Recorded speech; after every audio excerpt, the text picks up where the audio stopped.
دوستو آج ہم آپ کی خدمت میں تلبینہ کا دلیہ لے کے حاضر ہوئے ہیں۔ آج ہم آپ کو تلبینہ کے فائدے بتائیں گے۔ تلبینہ زبردست دلیہ ہے دوستو، تلبینہ بہت ہی زبردست اور کمال کا دلیہ ہے۔ تلبینہ کمزور لوگوں کو طاقتور بنانے کے لیے زبردست ہے۔ جدید تحقیقات کے مطابق دوستو جو میں دودھ سے 10 گنا زیادہ کیلشیم پائے جاتے ہیں اور پالک سے زیادہ اس کے اندر فولاد موجود ہوتے ہیں۔ دوستو تلبینہ کمزور دماغ والوں کے لیے زبردست تحفہ ہے۔ تلبینہ کے استعمال سے دوستو دماغ پہلے سے زیادہ تیز ہو جاتا ہے۔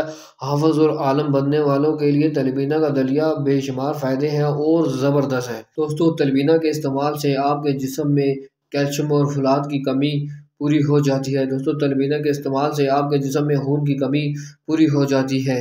دوستو تلبینہ کے استعمال سے آپ کی نظر تیز ہو جائے گی۔ کمزور نظر والے تلبینہ کا دلیہ ضرور استعمال کریں۔ تلبینہ کے استعمال سے دوستو آپ کا بلغم خارج ہو جائے گا۔ دوستو تلبینہ قوت دفاع کے لیے انتہائی مفید اور زبردست ہے۔ دوستو تلبینہ کا دلیہ اعصابی کمزوری کے لیے، پٹھوں کے درد، جوڑوں کے درد کے لیے استعمال کیا جاتا ہے اور زبردست ہے۔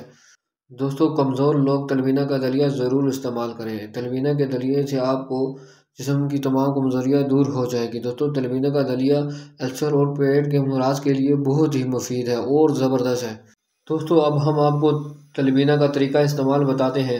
دوستو تلبینہ کا طریقہ استعمال کچھ اس طرح سے ہے۔ 1 چمچ تلبینہ کا دلیہ 1 کپ دودھ میں 10 منٹ تک پکائیں ہلکی آنچ میں۔ جب یہ پک جائے تو اس میں شہد یا چینی ملا کے استعمال کر لیں۔ دوستو ہمارے چینل کو لائک کرنا نہ بھولیں۔ آپ کا اپنا چینل ہربل جڑی بوٹیوں کی پہچان۔ دوستو پھر ملیں گے ایک نئی ویڈیو کے ساتھ۔